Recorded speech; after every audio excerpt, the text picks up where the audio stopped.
Olá, que ótimo que vocês estão aqui comigo neste Simpósio Acadêmico Internacional de Práticas Contemporâneas promovido pela Classmaker, para então eu poder compartilhar com vocês uma prática que eu utilizo com os meus alunos e me auxilia como docente no processo de cognição dos aprendizes.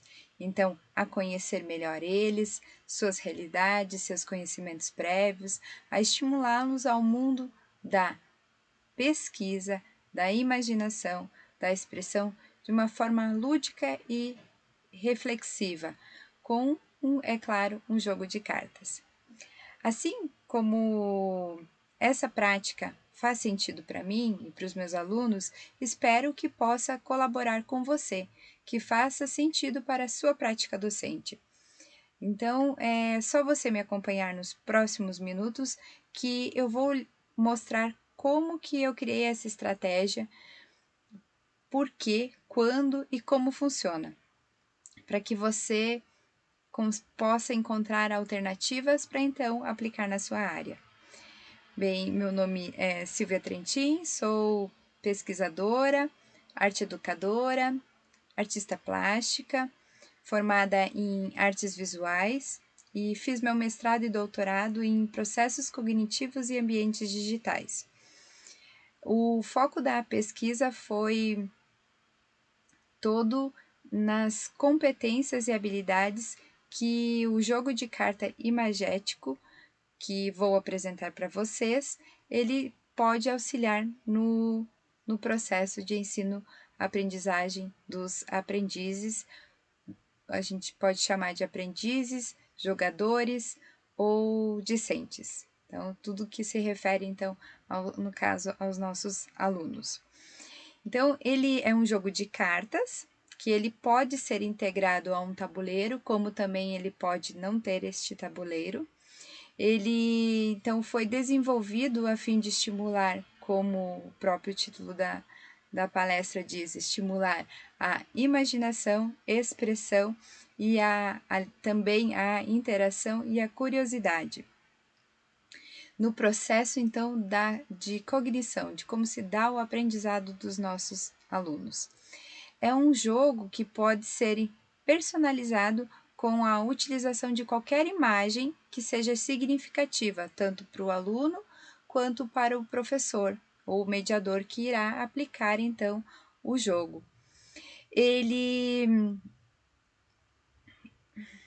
Bem, em outras palavras, esse modelo de jogo pode ser adaptado aos conteúdos de ensino-aprendizagem, a fim de trabalhar a expressão contextualizada, tanto no jogar como no ato de elaborar o próprio jogo.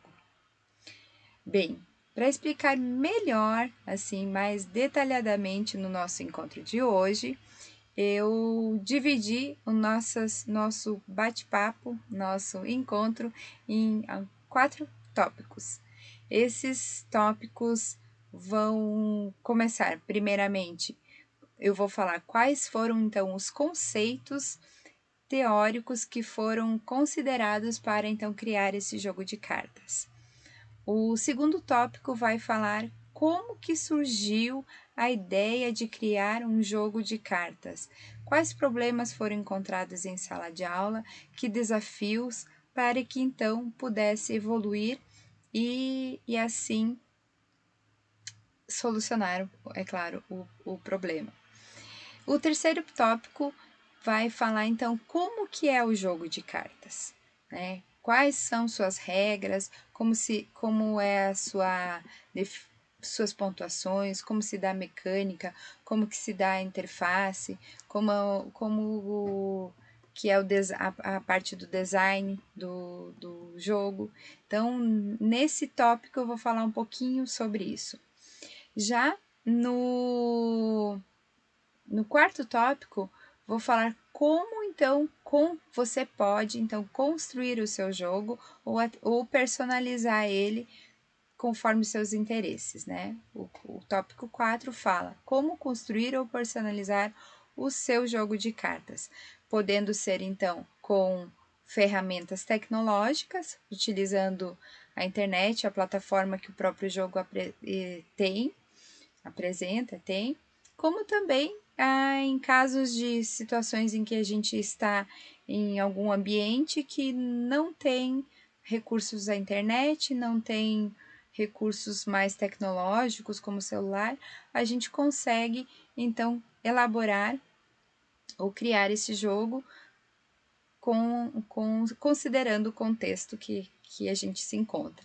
Então, é claro que o que é preciso é, no mínimo, 10 imagens, que depois eu detalho melhor, né? 10 imagens e um baralho, né? Esse baralho que contenha, então, 10 cartas diferentes que são multiplicadas por 2 ou por 4, e essas cartas que têm 4 naipes ou 4 cores distintas. O jogo que eu mesma fiz, que você pode ter acesso, então, e jogar com seus alunos, ok? Então, vamos lá. O primeiro tópico. Quais conceitos teóricos foram considerados, então, para criar esse jogo de carta? Então, nós sabemos que a produção acelerada das novas tecnologias, a realidade aumentada, a inteligência artificial, a realidade virtual, a robótica, essas e outras existentes que estão surgindo, estão trazendo mudanças tanto no nível econômico, científico, social, cultural, artístico, político e, é claro, na educação, né, educacional. Logo, há uma necessidade assim contínua de ação, reflexão e ação, pois as pessoas pensam, aprendem e processam informações de maneiras muito diferentes. Então, logo, acredito que as novas gerações, né, nós também, necessitamos conseguir aprender por si, né, aprender por elas mesmas, né, estimulando, é claro, a imaginação, curiosidade, expressão e a interação social, por meio de perguntas, então descobertas, construções de forma lúdica, com ação e reflexão. Nesse sentido, todo o jogo foi construído baseado nos conceitos formulados por Vygotsky e Paulo Freire. Vygotsky, ao que se refere à imaginação e à interação social, já Paulo Freire, ao que se refere à curiosidade. Paulo Freire nos fala que existe a curiosidade ingênua e a curiosidade crítica. A curiosidade ingênua é quando a gente considera os conhecimentos prévios, aquela bagagem cultural que o nosso aluno já tem. E o conhecimento, ou melhor, a curiosidade crítica, é quando, a partir daquele conhecimento prévio, ele evolui e adquire um novo conhecimento. Então, seria uma informação mais do conhecimento científico. Então, ele avança no seu conhecimento.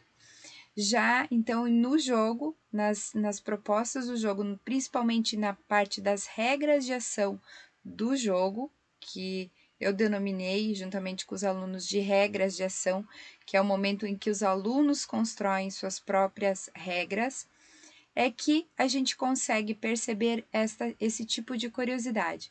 E também no fato, ou melhor, no momento em que os alunos vão construir os seus jogos. Então, quando o professor o questiona, conduz a perguntas, leva então a curiosidade, a motivações para então avançar no seu conhecimento. Então, quanto a Vygotsky, no que ele se refere à imaginação, ele fala muito que existe um vínculo entre realidade e fantasia. A primeira experiência que eu vou falar para vocês no capítulo 2, no tópico 2, foi com adolescentes. E por que eu peguei adolescentes? Como o Vygotsky nos diz, no período da adolescência e até mesmo na fase adulta, há um declínio da atividade criadora das pessoas, né? Dos adultos e dos adolescentes.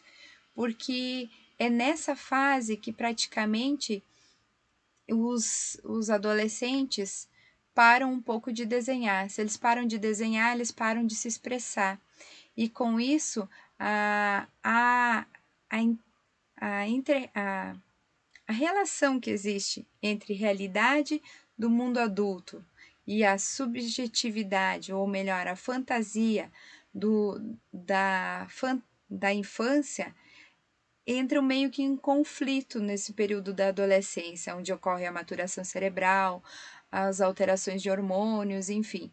E é nesse período em que o adolescente fica um pouco confuso. Ora, será que eu devo ser mais objetivo do mundo adulto ou mais subjetivo do mundo infantil? Eu devo analisar isso mais dentro da realidade ou mais dentro da fantasia? Então, esses conceitos entre realidade e fantasia, o medo do julgamento do outro, de se auto-julgar e dizer e acreditar de que não é capaz, ele acaba se expressando um pouco menos. Então, o jogo, a primeira experiência foi aplicado com adolescentes justamente para tentar romper um pouco com esse bloqueio e sim estimular a expressão deles por meio das linguagens artísticas que o jogo então possibilita. Tá? As linguagens são o desenho, a, a música, que você pode produzir um som neste jogo, o gesto, que é o teatro, você pode produzir mímicas, ou a fala, a poesia, que você pode, então, ao olhar para uma imagem, pensar em uma palavra que ela significa, lembrar de um poema, né? Então, ao olhar para a imagem, você pode fazer um desenho, ao olhar para a imagem, você pode fazer um gesto que ele te represente ou produzir um som.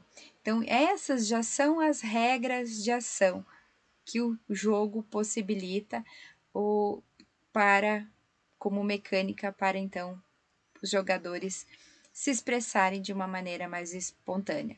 Então, essa imaginação que o Vygotsky fala da importância de na atividade criadora ter ora esse equilíbrio entre realidade e fantasia, é o que foi e o que o jogo também busca enfatizar muito em suas jogabilidades. Já no que se refere aos conceitos de jogos, os estudos então abrangem os teóricos tais como Huizinga, Vygotsky também, não só na imaginação, mas como o que é regra, que todo jogo possui regra, Petri, Prensky e James Paul G. Então, principalmente no intuito de atender todas as qualidades, as características que um bom jogo deve ter, para ele não cair na enganação de que é um jogo ou melhor, um disfarce de um jogo e que ele não é lúdico, né? Então, esse é um dos grandes desafios de nós professores, como aplicar um jogo que ele seja divertido, que ele tenha envolvimento dos alunos, né? Que não seja um disfarce, né? Mudar a forma de apresentar as perguntas ou fazer o aluno pesquisar, né? Então, para que eu não me perdesse e caísse nesse problema de pensar que o meu jogo é lúdico e não é, então eu estudei muito as características que James Poggi fala para que a gente deve prestar muita atenção para elaborar um bom jogo. Então, dentre essas características, ele fala sobre a importância da identidade, fala sobre a importância da interação, como que é a questão da produção desse jogo, como que a gente pode estabelecer riscos, como que é a questão dos erros, né, para você avançar os níveis e os demais, então, tópicos que eu apresento aqui na tela para vocês. Então, todos esses conceitos, esses itens apresentados foram muito bem pensados e analisados um por um para que então o jogo realmente pudesse ser mais lúdico, né? O ato de jogar fosse lúdico. Então, já adiantando um pouquinho, que eu não me aguento, nós podemos jogar tranquilamente ele, o jogo já pronto, como também fazer o jogo. E ao fazer é que também se busca quase que aplicar um pouquinho dessas características no ato de produzir o próprio jogo. Então, a produção torna-se um próprio jogar do jogo. E já no que se refere à leitura de imagens, porque o jogo ele precisa de no mínimo 10 imagens, né? No mínimo e máximo, são só 10, tá? 10 imagens distintas que a partir delas é que dá, ou do tema escolhido delas, é que é desenvolvido o jogo.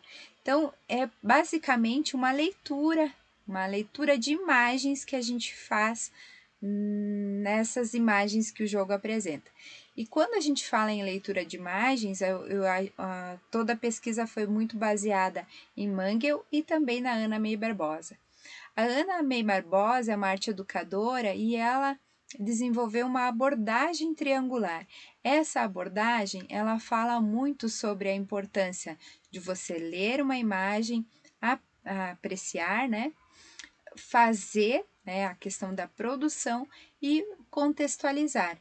Então, no apreciar é que os alunos, então, vão expressar, né, ou melhor, vão dizer como que eles estão entendendo a ideia, quase como se fosse a fantasia deles ao observar a imagem. Já a parte do contextualizar é quando eles vão buscar informações teóricas, saber o período que a imagem foi feita, então quando, por quem, como, então buscar informações, o conceito, né, de como se deu essa construção da imagem. E o fazer, que é a parte da expressão do aluno, em que ele vai representar o que ele apreciou, o que ele contextualizou em uma regra de ação. Esse som, esse gesto, essa mímica ou uma palavra que ele resolveu, então, criar para ser representado no jogo de cartas quando essa carta aparece na mesa. Então, esse é o fazer, tá? É no momento que ele expressa por meio de um som, gesto, desenho ou fala o que ele interpretou, tanto na parte do apreciar quanto na parte do contextualizar. Ou seja, na parte de fantasiar, como também na parte de considerar a realidade, ok? Então, este foi o primeiro tópico. Agora nós vamos então começar a falar um pouquinho sobre o segundo tópico. Então, eu vou falar para vocês como que realmente surgiu essa ideia de elaborar esse jogo.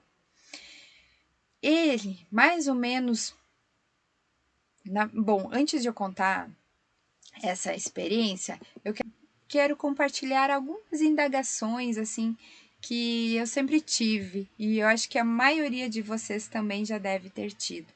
Porque quem convive com crianças, tem filhos, até mesmo os nossos alunos, principalmente quando eles são muito bebês, até a fase dos 6, 7 aninhos, a gente deve já ter se perguntado, né? Por que será que a criança viu algo tão mágico, prazeroso, divertido, encantador em uma folha de uma árvore, né? Uma pedra, ou solta então no caminho, ou aquela formiguinha que percorre o seu trajeto ao levar sua comida então para um ninho.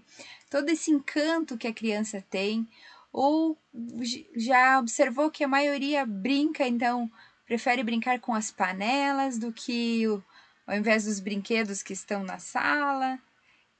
Ou quando você dá um presente, a criança mais se encanta com o papel do que o próprio presente, né? Então, como ela também se encanta com sons produzidos por nós adultos, assim, de uma maneira tão fantástica, tão realmente mágica. E são essas observações que a gente faz das crianças que a gente consegue notar como é a imaginação delas, como que é a sua capacidade criadora, né? Sua capacidade criativa, sua observação dos detalhes, o seu modo de relacionar elementos completamente diferentes e criar um novo, não é? Então pega aqui a mamãe, isso é isso, que coisas que você, nossa, como que ela viu isso? Então elas expressam maneiras de perceber, organizar e conhecer o mundo da fantasia muito diferente de nós adultos, né? E até mesmo vincula elementos da realidade. Então, foi partindo dessas observações, né, que me surgiram. Será que surgiram questões assim? Será que a nossa imaginação, a nossa capacidade de associação, né, das crianças, nós adultos, das crianças, vai perdendo conforme, né, à medida que a gente cresce, que as crianças crescem e se desenvolvem, né? Me ocorreu essa pergunta. Então, será que a sensibilidade para observar os detalhes do que nos cerca vai se extinguindo à medida que crescemos? Como podemos evitar esse olhar desatento, né? Como estimular para que essas crianças continuem, né, esses bebês, né, continuem em todas as fases do seu desenvolvimento, aperfeiçoando essas relações, né, do conhecimento existente diante do que é novo. Então, como estimular a criarem, a refletirem sobre a importância da sua produção para o bem comum? Isso é outro questionamento, né? Porque muitas vezes a gente se julga muito inferior e acredita que aquilo que a gente produziu não é bom o suficiente. Então, como estimular para que eles criem e ao criar, refletir sobre isso, né? Refletir dessa importância dessa criação, importância como também consequência, considerando o todo, não só uma parte, né? Então, como valorizar também as interpretações e expressões?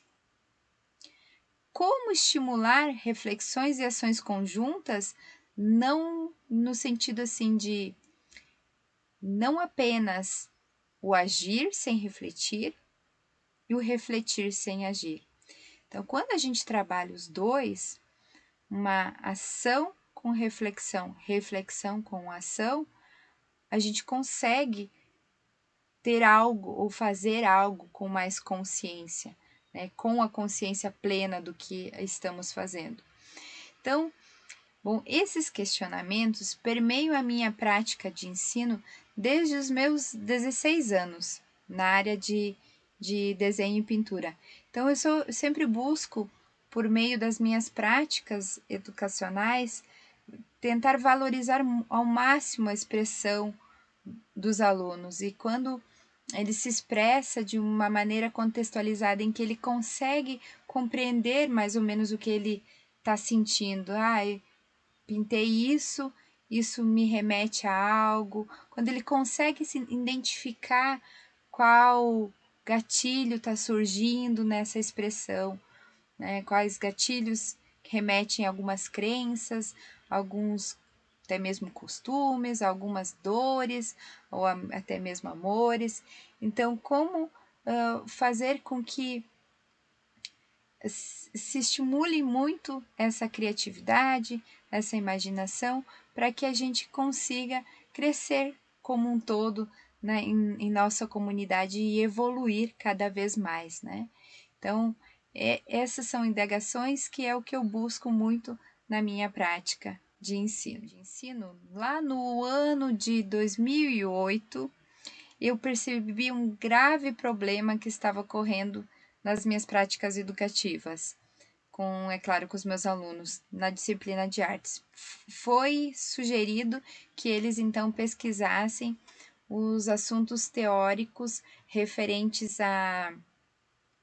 aos estilos e movimentos artísticos mais focados na arte moderna europeia. Então, eles tinham que pesquisar o que foi o expressionismo, o cubismo, o dadaísmo, enfim, esses conceitos. E após a pesquisa, no dia de me entregar, eles teriam que então apresentar este trabalho de forma criativa, como eles achassem melhor.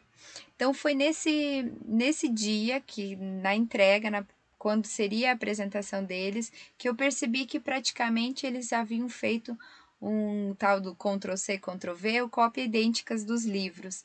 E não bastasse isso, ao perguntar como que eles entendiam, como eles viam que poderia ser o expressionismo nos dias de hoje, como seria um dadaísmo, como eles não conseguiam estabelecer essa relação do tempo em que a obra foi feita com o espaço ou com o momento de hoje, né? Até um aluno meu comentou, mas prof, você que é artista e pinta, por que você não pinta uma obra igual a de Van Gogh e vende por milhões como ele?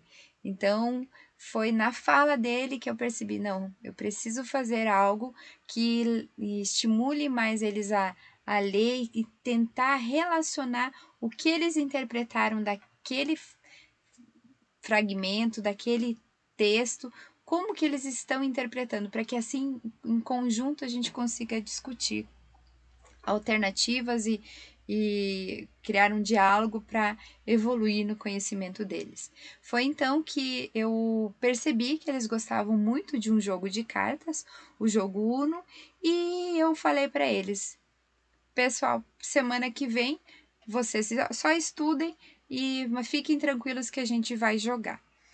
E aí então foi que eu resolvi pegar algumas características que tem do jogo Uno, como pula vez, volta e tal, e ao invés de ter os números, eu coloquei imagens.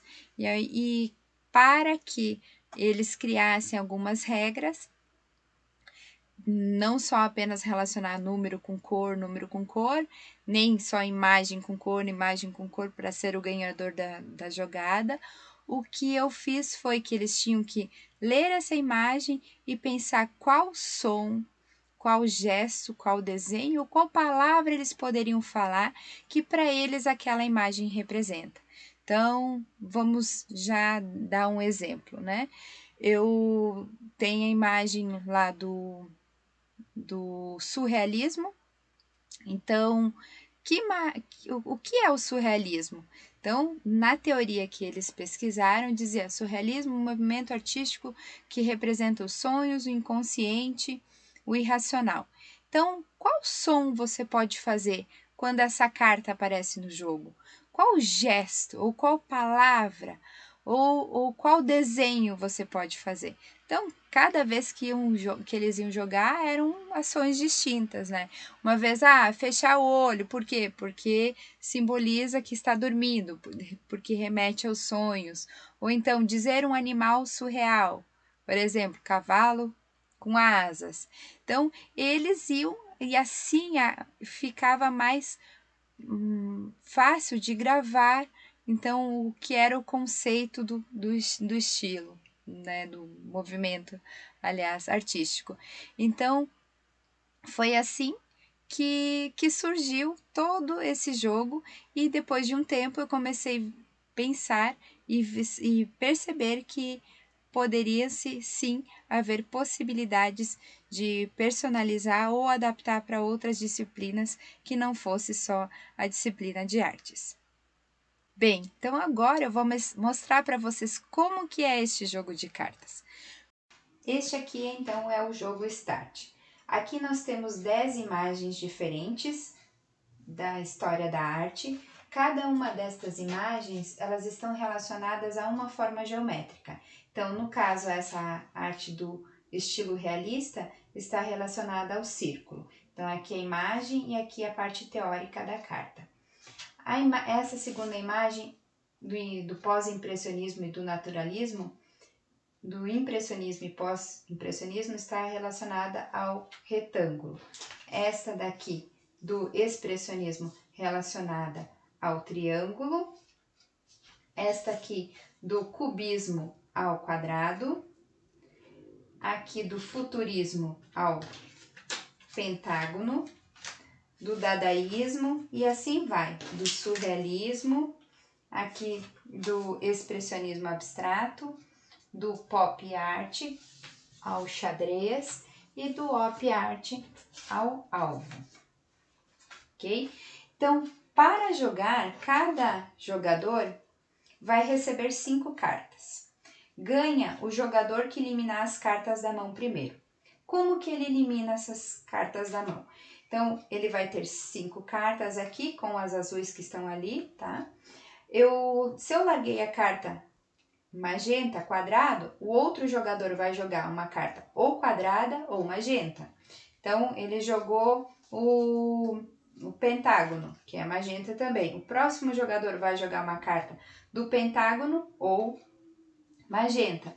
Então, aqui o outro jogador jogou, vamos pegar uma que é o pentágono, ó, jogou mesma imagem com as formas geométricas, mesma cor, né? Então, mesma imagem ou cor. Então, relaciona com imagem ou cor, ok? Então, além dessas de relacionar imagem com cor, relaciona também, ou melhor, age com essas ações. Aqui, então, no caso, se jogar essa carta aqui, o jogador pode jogar uma desta ação fixa, que inverte o sentido. O outro jogador pode jogar uma carta ou verde, né? Ou que seja essa mesma imagem, do caso da inversão. Então, aqui ele jogou da flor. O outro jogador vai jogar ou uma flor ou a mesma cor. Então, é simples a jogabilidade.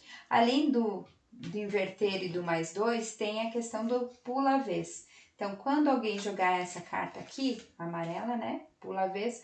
Quando for a vez do outro jogador, ele não joga e joga o jogador seguinte. Essa daqui é a carta de coringa. Então, o jogador vai escolher a cor e, no caso, vai escolher a imagem. Então, por exemplo, azul, o círculo. Então, o jogador vai ter que jogar uma carta ou azul ou da forma geométrica círculo.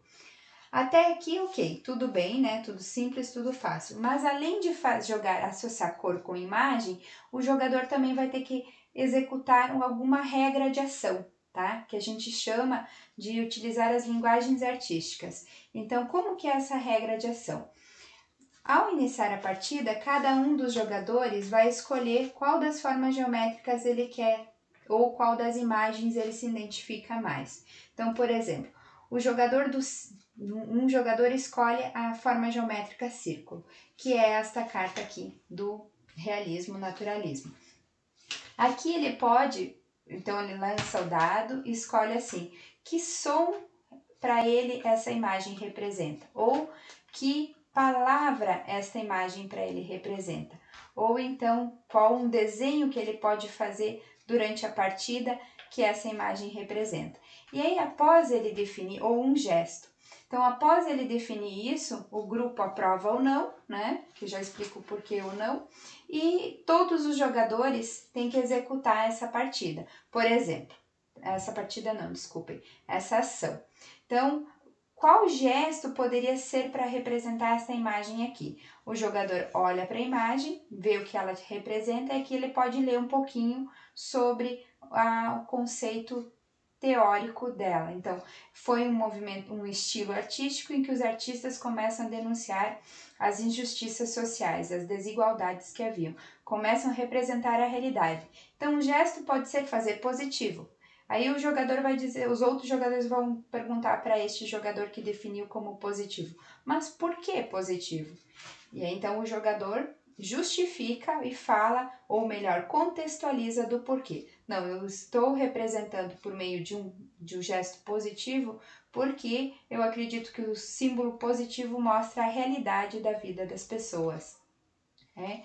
Então, a gente pode fazer relacionado aqui, ou se hoje, ou um gesto que hoje para ele representa a realidade, também poderia ser. Então, ele que vai criar essa regra e os jogadores, colegas, vão definir se aceitam ou não. Aceitado, a gente anota aqui se um jogador faz, escreve, pode ser no tabuleiro, se não tiver o tabuleiro, pega um cartaz qualquer, papel e escreve se um jogador ou todos.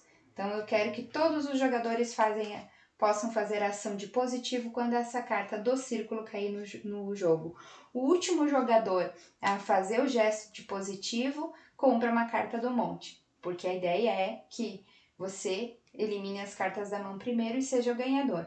Se acaso todos os jogadores fizerem o gesto junto, ou ficar confuso de quem foi o último a fazer, ninguém compra nenhuma carta e segue a partida, ok? Então, aqui nessa primeira, todos vão fazer o sinal de positivo. Vamos supor que um outro jogador vai escolher uma outra imagem, por exemplo, a do dadaísmo, tá? O dadaísmo, então, ele solta ali e um som que para ele o dadaísmo representa. Então, ele vai ler aqui, então, a arte de questionar o homem, porque os artistas desse período começam a questionar a irracionalidade do homem por estar, então, cometendo a guerra. Então, que som, né? Então, ele pode pensar na guerra, fazer um pou, ou então, que som o dadaísmo para ele representa, que é, dadá significa nada, então pode ser assim, né? Então, bom, enfim, o jogador é quem cria. E no caso da regra geral que tem no jogo, se acaso o jogador não quiser criar, é de dizer porquê, né? Então é a fala, dizer porquê. No caso, apareceu a carta da flor aqui, então larguei a carta flor, eu tenho que dizer porquê. E o último jogador a falar porquê é o próximo a comprar mais uma carta. Essa regra de falar a pergunta, né, por que, se justifica justamente por ser um período de questionamento. Então, por que está acontecendo a guerra? Por que a irracionalidade do homem? Por que de levar objetos comuns do dia a dia para os museus, né? Então, quem cria a regra tem que entender qual o motivo que foi criado. Então, toda vez que aparece a carta da flor, diz por quê. Então, a gente pode, para não esquecer, o grupo não esquecer, escreve ali. Pode ser um jogador, então, e dizer por quê. Escreve no tabuleiro. Por quê, ok? Tá? E na sequência aqui, então, o surrealismo que a regra já pronta do jogo é dizer um animal surreal.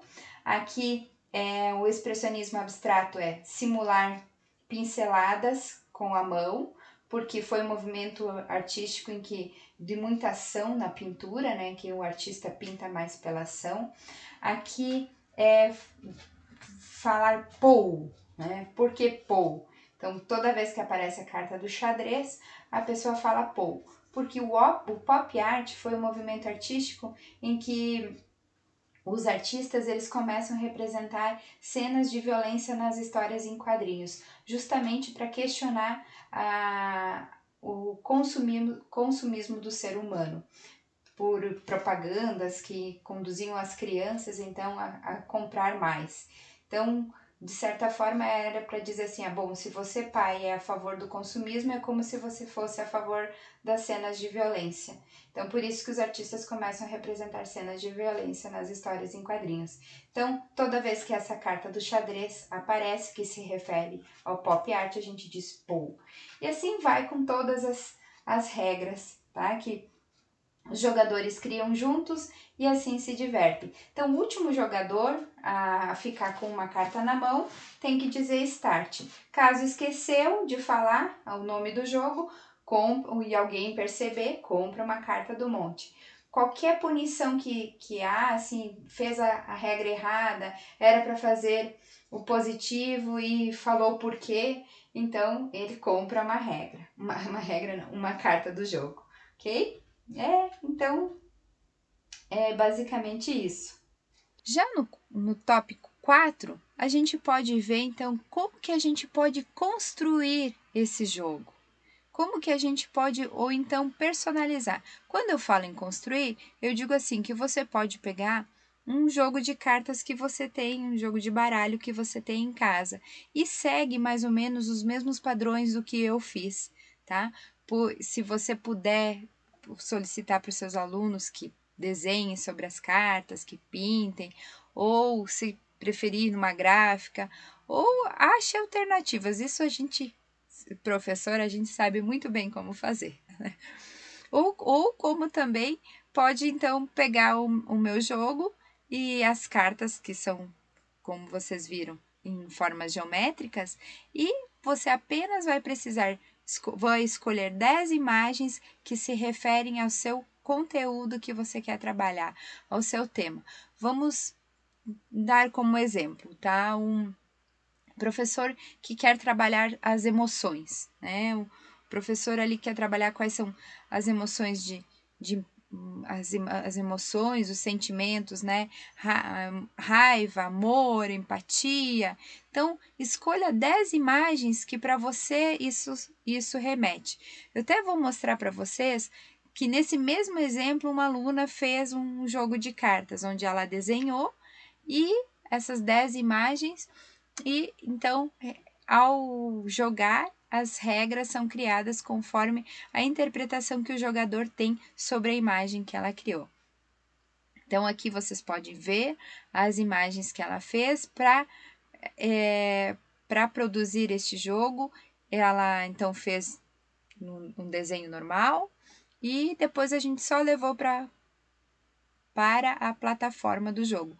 Para ter acesso à plataforma do jogo, você vai acessar o site jogostart.com.br. Como vocês podem ver aqui nas imagens, mostra um pouquinho sobre como é esse processo de personalizar. E neste item aqui onde fala crie seu jogo, você clica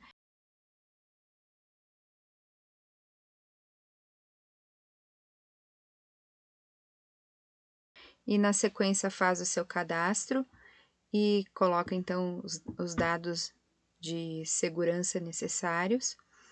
Ao fazer os dados, você vai receber um e-mail e neste e-mail lá você confirma então o acesso à plataforma. Na sequência, então, você clica em acessar e vai abrir uma página mais ou menos como essa.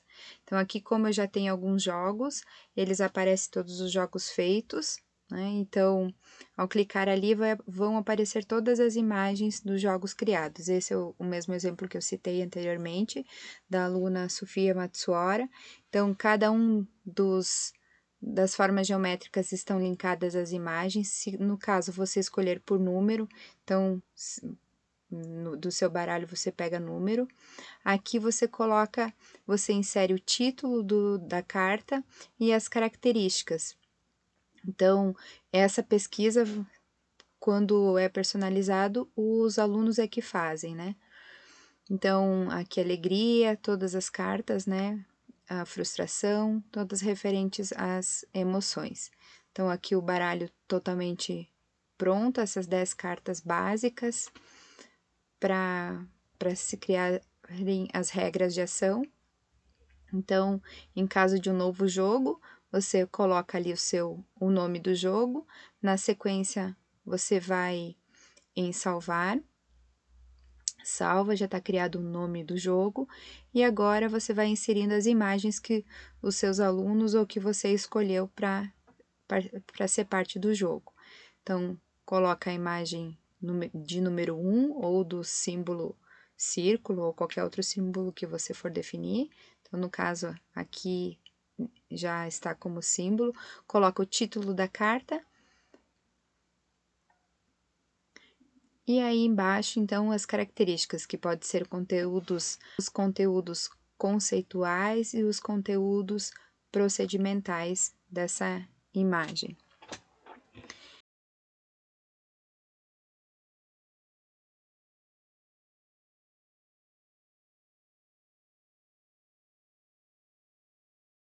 Então, aqui eu estou acrescentando uma imagem, a imagem do seu aluno, que pode ser que ele tirou do celular, e para pertencer, então, à carta.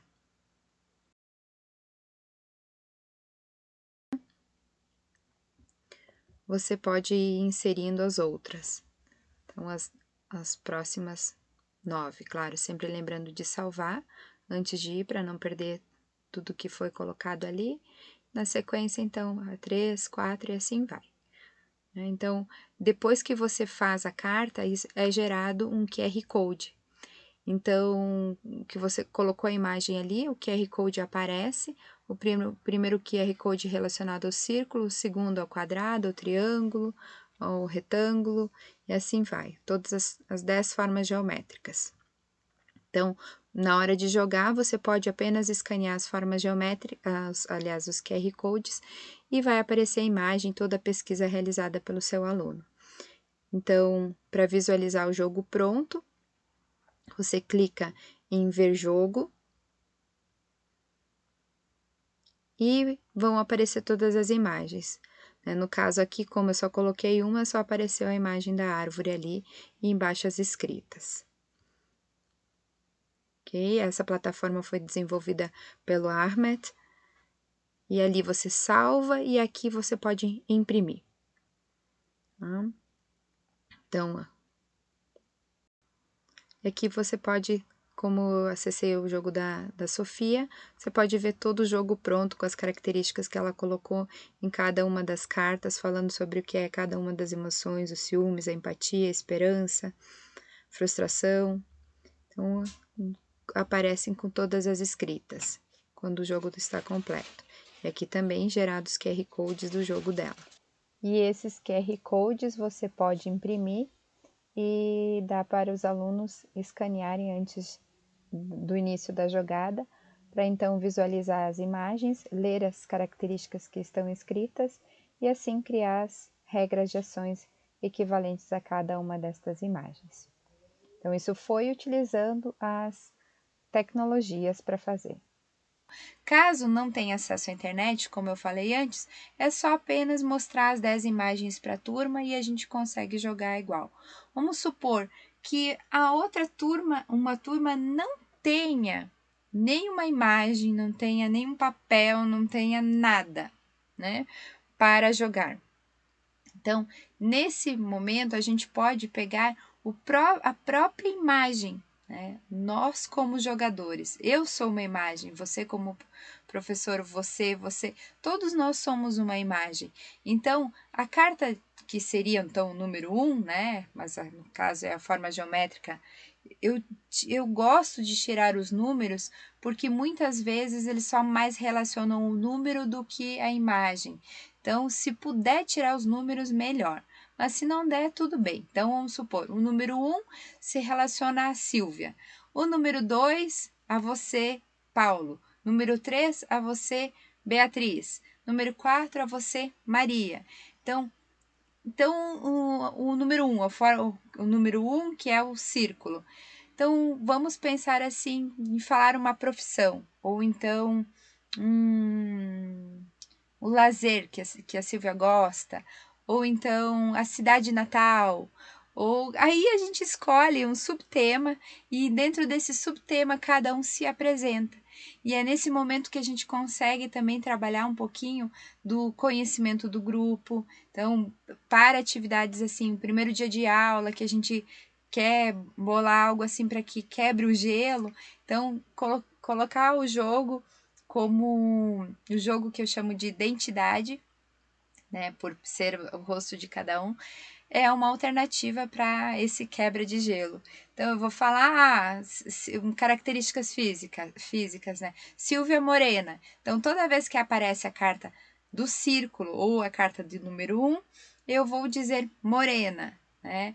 Ou a outra pessoa que parece ruiva, ou um gosto alimentar, né? Então, eu vou falar ou bebida, chimarrão, né? Já deu para perceber que eu sou gaúcha. Então, não sei nem porquê, né? Do chimarrão.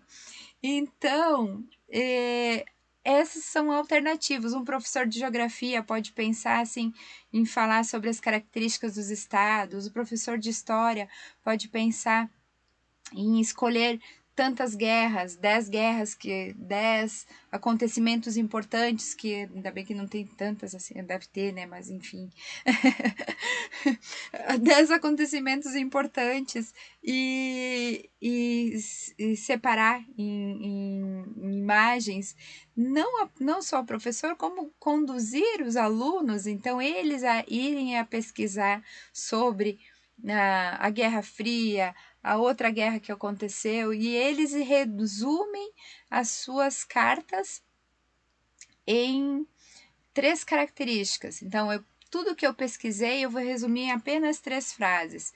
Aí, no ato de jogar, né, aquele aluno vai ler a frase e vai dizer assim, bom, eu quero fazer o gesto de por exemplo, de paz, né? Por quê? Não, foi nessa guerra aqui, está retratando que no ano X acabou-se a guerra. Então, eu quero fazer o símbolo como se fosse de um pássaro voando, que remete à paz, né? Como se fosse uma pomba, enfim. Aí, o que acontece nesse momento? Quando ele fala qual foi a interpretação, de certa forma, ele já está falando um pouquinho sobre os seus conhecimentos prévios, ou sua cultura, sua identidade, né? Então, se vê pelo que eu falei, remete muito aos símbolos da Igreja Católica, que é minha religião. Então, o outro vai falar tal coisa. Então, o professor vai conseguir ter também esse conhecimento mais prévio, conhecer um pouquinho a identidade cultural do nosso aluno, né? Então, isso nos ajuda no desenvolvimento das demais tarefas escolares, como também, principalmente, os alunos se conhecerem entre eles, saber que, então, o colega gosta de determinadas coisas, o outro não, enfim. Como eles se expressam muito por meio do jogo, que a ideia é essa, que muito da expressão, né, acabou se morrendo não digo em todas as escolas, mas principalmente no ensino mais tradicional. Por isso que, né, tentando já um pouco responder aquelas indagações, algumas eu já consegui, por que muitas crianças e até mesmo adolescentes param de desenhar e se expressar por volta dos 8, 9 anos, né? Porque ocorre que acontece muito a alfabetização um pouco precoce e eles começam com esse auto-julgamento de ter receio de que seu trabalho não é bom, que o adulto vem e dá a sua opinião com um olhar adulto e a criança pensa, não foi isso que eu desenhei. O pai olha e diz assim, nossa, que linda sua árvore. E o filho diz, era um cachorro, papai. E aí, inconsciente, isso vai ficando, né? Eu não sei desenhar, eu isso, aquilo. Então, tentar ao máximo desbloquear esses pensamentos para que, sim, nós, seres humanos, nossos filhos, as futuras gerações, consigam se expressar de uma maneira que possam utilizar muito bem a sua imaginação, vinculando imaginação, desculpem, possam expressar muito bem a sua imaginação, vinculando de maneira equilibrada o que é a realidade, o que é fantasia, porque quando a gente fantasia demais também não é legal, quando a gente tem muita objetividade também não é legal. Buscar esse equilíbrio é o que nos traz uma harmonia. Então, na imaginação, a curiosidade de a gente buscar, pesquisar cada vez mais, ter motivação pelo aprendizado, pelos conhecimentos. E, é claro, a expressão, né? Que eu foco muito na expressão contextualizada, uma expressão em que a gente consiga agir refletindo sobre a nossa ação, sobre o que a gente propôs, uma reflexão também de algo e depois, após essa reflexão, tomar uma decisão para agir. Então, esse foi e é o foco do jogo. Então, as estratégias que eu utilizo muito com os alunos para quando eu vou apresentar esse jogo. Claro que tudo isso que eu falei para vocês, quando eu vou aplicar com os alunos, eu não falo nada disso. Como foi construído, esses conceitos, isso não que não seja importante, mas para não perder muito foco ou até mesmo não assustar os alunos, a gente simplesmente chega e joga, né? Chega e joga com o jogo já pronto. Depois que eles aprenderam um pouco da mecânica, despertaram o interesse, eu digo assim, que tal agora a gente criar o nosso jogo? Como assim o nosso jogo? Sim, então o grupo 1 divide o grupo a sala em 10 grupos e cada grupo vai ser responsável por um tema. E esse tema será essa imagem que vai ser uma das imagens chaves para criar a regra de ação durante as jogadas, né? Então, o grupo 2 vai criar a imagem número 2, o grupo 3, 3, e assim vai. Então, eles que criam, eles que desenvolvem todo o jogo de uma maneira que eles fazem essa pesquisa, mas que é mais prazerosa, é mais motivadora, né? Não mais é muito difícil falar, porque às vezes, né, tem aquele que não gosta de nada de assunto teórico, mas de certa forma não podemos escapar disso e nem muito menos, né, deixar de fazer por o aluno não gostar, mas com certeza se torna mais motivador, porque sabe que depois disso ele vai jogar com a pesquisa que ele fez, ele vai perceber como que foi a interpretação do outro ao ler o que ele escreveu, ou ao ler o que ele escreveu, ou ao ler o que ele desenhou, ou pintou, ou recortou e colou ali naquela imagem. Ok? Bem, agora que você chegou até o final desta apresentação, quero te parabenizar por escolher ser um professor inspirador, que faz sua profissão, ou melhor, que faz da sua profissão seu propósito de vida, porque você demonstrou, por estar comigo até agora, o desejo, sim, realmente em ampliar suas práticas educativas. Então, a fim de, claro, criar condições para que seus alunos possam exercitar sua curiosidade, imaginação, expressão com ludicidade. Então, com sua ajuda, né, provavelmente, continuaremos a ver em todas as faixas etárias aquela criança interna com capacidade criativa e imaginativa que observa atentamente as coisas ao seu redor, para que ela continue a relacionar elementos completamente diferentes, né, para criar novas funções, produções que expressam sua maneira de perceber, organizar e conhecer o mundo da fantasia e da realidade, de maneira consciente, né, com vistas a refletir sobre suas ações. Por tudo isso, acredito que possamos ajudar no desenvolvimento dessas habilidades, a fim de preparar os indivíduos para o mundo da constante transformação no qual estamos vivendo. Né? Preparar para um mundo novo, um mundo de novas profissões, mais tecnologia, um mundo em que serão necessários mais talentos para criar, gerenciar e desenvolver soluções inovadoras que nem sequer ainda surgiram. Né? Então, nesse sentido, produzir um jogo oportunizando o protagonismo dos seus alunos pode estimular de forma consciente suas produções, expressões, a investigar o protagonismo da ação e reflexão, reflexão, ação, de uma expressão contextualizada para que o indivíduo possa, então, ir além das suas competências. Assim, encerramos o nosso encontro. Muito obrigada pelo seu tempo, pela sua atenção. Experimente jogar, experimente fazer este jogo, experimente personalizar. Depois você me conta, ok? Então, nos encontramos em uma nova atividade, em um novo momento. Muito obrigada.